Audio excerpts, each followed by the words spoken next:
पिऊ बाळा तिला औषध दिलं थोडं आता गुंगीचं, म्हणजे ते रडायला नाही पाहिजे, हर्टचं करायचं ना ते 2D इको, त्याच्यासाठी हॉस्पिटलला आणलेलं आहे.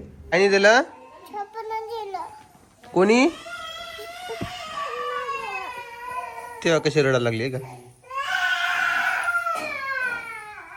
पण डॉक्टरांनी आम्हाला परत 15 दिवसांनी ते परत रिपीट करायची सल्ला दिला आहे.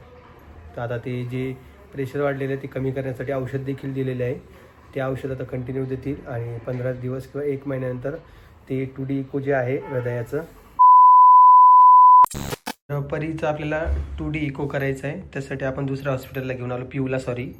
तर पिऊ बघ कशी बघते, तिला औषध दिलेलं आहे. पिऊ बाळा तिला औषध दिलं थोडं आता गुंगीचं, म्हणजे ते रडायला नाही पाहिजे, हर्टचं करायचं ना ते 2D इको, त्याच्यासाठी हॉस्पिटलला आणलेलं आहे. आणि पिऊन आत्ता दूध वगैरे पिऊन म्हणजे आता शांत झोपी झाली आहे आता. तर इथं आम्ही 2 जण आतमध्ये बसवलेलं आहे. तर पटकन दिशी 2D इको करतो इथं आणि परत हॉस्पिटलला वापस जायचं. तिला ॲडमिट आहे ती, नाही का गं? बघू आता 48 घंट्याचा टाईम द्या म्हटलं डॉक्टर आम्हाला. ठीक आहे म्हटलं. बघ कशी करते, बघ कशी बघते. किती रडती का तू वेडाबाई? तुला त्रास होत आहे माहिती, मला कळतं आहे, त्यासाठी ऑनलाईन दवाखान्यात आपण पलीकडे जायचं आपल्याला, पलीकडच्या रूममध्ये. हां बघ कशी बघते बघ, हिरोईन माझी हिरोईन. रडू रडू परेशान केलं कोमलला पण, मला पण, सगळ्यांना. तर आता इथे आपण 2D इको करूया आणि मग आम्ही तुम्हाला भेटतो, नाही कोमल? अंग गरम लागते का? चला मित्रांनो, थोड्या वेळात भेटतो मला. तर आज आम्ही पिऊचा जो आहे 2D इको केला आहे, पण त्यात इश्यू काय झाला ते तुमच्यासोबत शेअर करायचं राहिलेलं आहे. इश्यू असं झाला की फुफ्फुसावर प्रेशर वाढलेलं होतं, त्यामुळं पिऊ रडू पण लागली होती आणि ती जी टेस्ट आहे ती बरोबर करता आलीच नाही त्यांना. तर त्यांना डायरेक्ट रिझन देऊन टाकलं की बेबी नॉट कॉपरेटिंग विथ असं काहीतरी लिहून दिलं त्यांनी. आणि परत म्हणजे ते ठोके वगैरे जे असतं ते CD वगैरे पण दिली. पण डॉक्टरांनी आम्हाला परत 15 दिवसांनी ते परत रिपीट करायची सल्ला दिला आहे. तर आता ते जे प्रेशर वाढलेलं आहे ते कमी करण्यासाठी औषध देखील दिलेले आहे. ते औषध आता कंटिन्यू देतील आणि 15 दिवस किंवा 1 महिन्यानंतर ते 2D इको जे आहे हृदयाचं ते करायचं आहे. सध्या तरी ते आता पॉज केलेले आहे. आणि आता परत उद्याच्या दिवशी, ज्या दिवशी तुम्ही हा व्हिडिओ बघत असाल त्या दिवशी पिऊची सकाळच्या टायमाला ब्लड टेस्ट होईल, संध्याकाळी रिपोर्ट येतील. जर कधी रिपोर्टमध्ये काही बदल वाटले तरच डॉक्टर आम्हाला सुट्टीचा विचार करतील, नाही तर सुट्टीचा काही सध्या विचार नाही आहे. अजूनही ती काचामध्ये जाय, दुपारी तिला घेऊन गेलो, इथून रिक्षामध्ये घेऊन गेलो. ती जायच्या टायमाला खूप रडली, मग तिथं त्यांना औषध दिलं गुंगीचं थोडं, म्हणून ती जरा झोपली. पण यायच्या टायमाला त्याचा त्रास झाला नाही. आणि टेस्ट करायसाठी तिला औषध दिलं होतं. हां, टेस्ट करण्यासाठी शांत झाली पाहिजे, पण ती नाही शांत झाली शेवटी. आणि असा काही इश्यू झाला आहे. तर परीला आज दिवसभर म्हणजे सकाळी दुपारी तिला पाठवलं ना, दुपारी जेवण झाल्यानंतर तिला पाठवलं घरी आणि तिला घरीच राह म्हटलं. इकडं थंडी खूप खतरनाक पडलेली आहे, तुम्हाला काय सांगू. मी रात्री घरी जात होतो, खतरनाक थंडी. परीला पण झाकून घेतलं तरी ती रडू लागली होती कोमल. तर ते थंडीचा इकडं खूप विषय आहे. तर त्यामुळं आता थंडीमुळंच आता परीला घरीच ठेवलेलं आहे. संध्याकाळचा डबा येईल, जेवण वगैरे करायचं आणि मग परत जायचं, कारण की परी रात्री राहणार नाही असं मला वाटतंय. त्यामुळे तिथं राहणं गरजेचं आहे. आणि इथं एकच जणाला राहायची परमिशन आहे, बाकी इथं नोटीस वगैरे लावलेली आहे तशी. तर त्या हिशोबानं कोमल इथं थांबते. आता बघू त्याच्या दिवशी काय होतंय काय नाही. मम्मी आले तर मम्मीला थांबून गेली. मम्मी हां, मम्मी येईन मला वाटतं तुझी. हां, तू बोलून घे ना मग फोनवर. असतं आईला आणि दादाला पण बोलून घेतलेलं आहे उद्याच्या दिवशी. हो, उद्याच दिवशी येतील ते. आणि बघू आता काय होते काय नाही. तर रिपोर्ट तर चांगले आलेच पाहिजे उद्याचे, ते महत्त्वाचं आहे. आणि तिचं रडणं थोडं कमी झालं आहे, एवढी नाही रडायची पहिल्यासारखी, फक्त वेटमध्ये थोडं वाढली पाहिजे. तर बरेच लोकांना आपल्याला कमेंट्समध्ये सांगितलं की तिला ते बदाम आणि तिची जी कुट्टी असते ती तयार करू. हां, तर ते द्या, त्यानं लगेच वेट वाढतं. काय वाटतं तुला? पण 2 महिन्याच लेकरं जमतं ते? जमतं.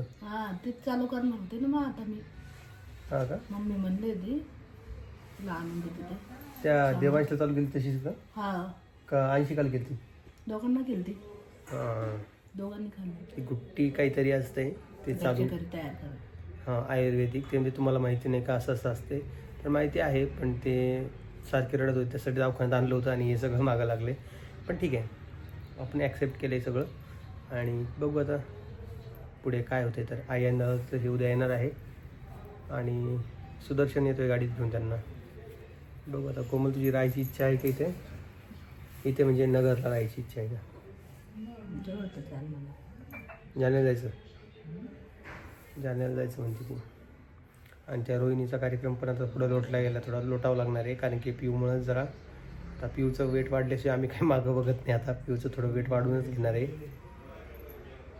फक्त डॉक्टर जे म्हटलेत ते सगळं काही निघलं नाही पाहिजे. नाही, ते जे बोललेत हे असू शकतं ते नाही निघलं पाहिजे.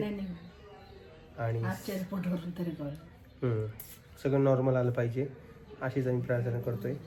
त्यामुळे हा सगळा विषय चालू आहे. आता डबा येईल, डबा आले की जेवण वगैरे करायचं, मग कोमल झोपणार. किती वाजते कोमल? 8 वाजले वाटतं. 8 वाजले, 8:30 वाजले, 7:15 झालेत संध्याकाळचे. आता 9 वाजेपर्यंत डबा येऊन जाईल. आणि ते NICUमध्ये तिथं परमिशनसुद्धा नाही, आतमध्ये येऊ देत नाही. फक्त सकाळी एकदा आणि संध्याकाळी एकदा. एरिदा बाळाजवळ जाऊसुद्धा देत नाही. हां, आणि मी कोणत्या हॉस्पिटलमध्ये ते हॉस्पिटल नाही शेअर करू शकत तुमच्यासोबत, कारण की काही जे ठिकाणं असतात ते नाही शेअर करता येत, काही प्रायव्हसी रिजनमुळं, नाही का.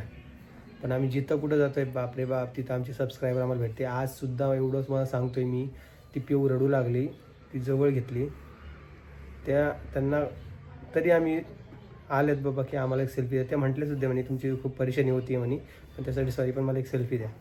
ठीक आहे म्हटलं. बघा, हॉस्पिटलच्या ठिकाणी देखील आणि ह्या यूट्यूबमुळे याच्यामुळे नाही का बरेचसे कामं लवकर होतात आमचे.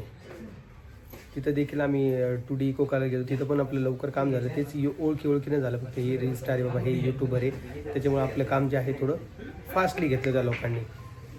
तर हा एक मला फायदा वाटला याचा यूट्यूबचा. तर चला आता काय करतो मी, डबा आला की मग तुम्हाला भेटतो आणि बघतो आज डब्याला काय कोमलसाठी स्पेशल आणलं आहे, नाही का. आता पिऊला जे आहे ना, ते वरचं जे पावडर दूध आहे ना, ते पण पाजणं चालू आहे आणि कोमलचं पण दूध पाजणं चालू आहे. म्हणजे मिक्स काहीतरी चालू केलेलं आहे. पहिले तिला 10 ml चालू केलं आहे, नंतर 20, नंतर 30, आता 40वर आणलेलं आहे. 40 ml 2-2 घंट्याला देत आहे, जेणेकरून ते तिचं पोट भरलं पाहिजे. आणि एकदा तिला जास्त वाढू शकत नाही. आता तिला 100 ml दुधाची गरज आहे असं डॉक्टर बोललेत, पण डायरेक्ट नाही, ती 10 ml वाढवत आहे.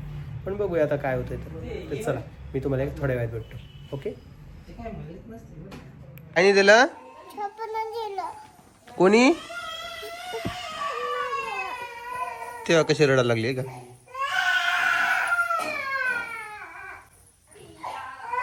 अवघड आहे बाबा लेकरांचं, रात्रभर रडत होत लेकरे. आणि बाबा पारी पारी कोण मम्मीकडे जायचं आहे का? हां, इकडे बघ. मग शंभू कोण करणार? माऊ गेली की शंभू करला? तुला करायची का नाही? मग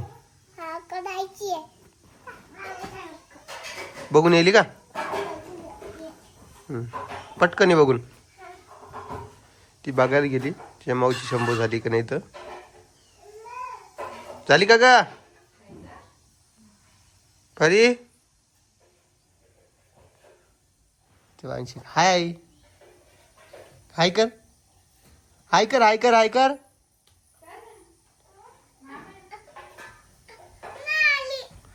नाही आली ना? हां,